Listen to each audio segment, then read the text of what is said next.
VM Sudheeran, Mullappally, ഇങ്ങനെ എല്ലാവരെയും.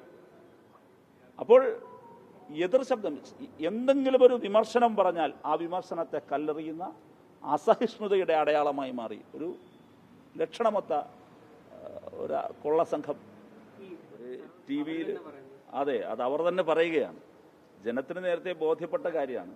ഇപ്പോൾ അവരുടെ നേതാക്കൾ പറയുന്നു. ഇത് ആദ്യമായിട്ടല്ല പറയുന്നത്. ശ്രീ കെ സുധാകരൻ ഇതിനു മുമ്പ് പറഞ്ഞതായിട്ടാണ് നിങ്ങളുടെയും എൻ്റെ മുമ്പിലുള്ളത്.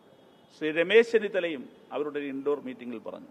ഇത് ഒരു സുധാകരനോ ഒരു രമേശ് ചെന്നിത്തലയോ ഒരു PJ കുര്യനോ മാത്രമല്ല, എല്ലാവരും അടച്ചിട്ട മുറികളിൽ പറയുന്ന സത്യമാണത്.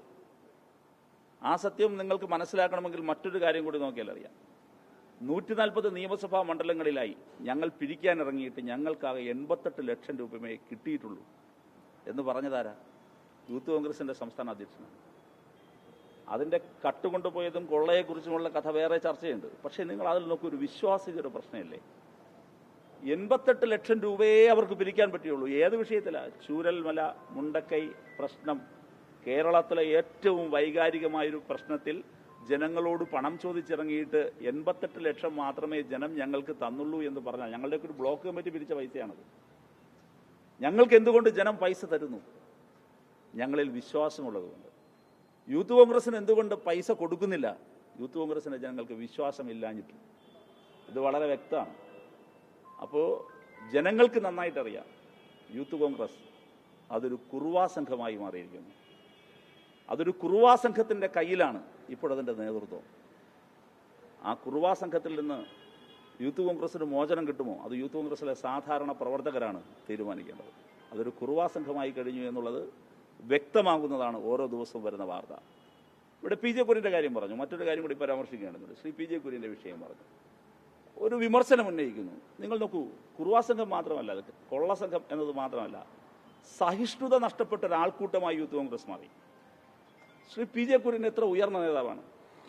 ഇന്ന് അയാളെ തെറിവിളിക്കുകയാണ്. ഈ തെറിവിളിക്കുന്നവനൊക്കെ ജനിക്കുന്നതിന് മുമ്പ് ഈ കൊടി പിടിച്ച് നടന്ന ആളല്ലേ ശ്രീ PJ കുര്യൻ? അതെങ്കിലും പരിഗണിക്കണ്ടേ? അച്ഛനേക്കാൾ പ്രായമുള്ള ആളല്ലേ? അല്ലെങ്കിൽ അച്ഛനോളം ബഹുമാനം കൊടുക്കേണ്ട ആളല്ലേ?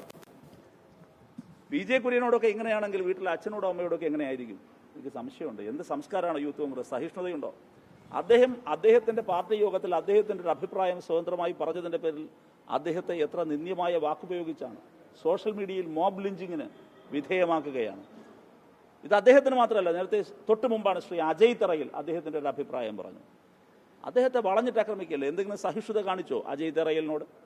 അതിനു മുമ്പ് ശ്രീ MM ഹസൻ, അന്ന് MM ഹസനത്തിന് ഒരു ഹാഷ്ടാഗ് ക്യാമ്പയിൻ നടത്തി. OMKV ഹസൻ എന്നാണ്. ഞാനതിൻ്റെ വിശദീകരണം ഇവിടെ പറയുന്നില്ല എന്താണ് OMKVയുടെ അർത്ഥമെന്ന്. പച്ച തെറി വിളിക്കുകയാണ്. ശ്രീ കൊടിക്കുന്നിൽ സുരേഷ്, ഇവർ വേട്ടയാടിയില്ലേ? മുല്ലപ്പള്ളി രാമചന്ദ്രൻ, എത്ര തവണയാണ് ഇവർ മോബ് ലിഞ്ചിങ്ങിന് സോഷ്യൽ മീഡിയയിൽ വിധേയമാക്കിയത്? VM സുധീരൻ, മുല്ലപ്പള്ളി, ഇങ്ങനെ എല്ലാവരെയും. അപ്പോൾ എതിർ ശബ്ദം, എന്തെങ്കിലും ഒരു വിമർശനം പറഞ്ഞാൽ ആ വിമർശനത്തെ കല്ലെറിയുന്ന അസഹിഷ്ണുതയുടെ അടയാളമായി മാറി ഒരു ലക്ഷണമൊത്ത ഒരു കൊള്ളസംഘം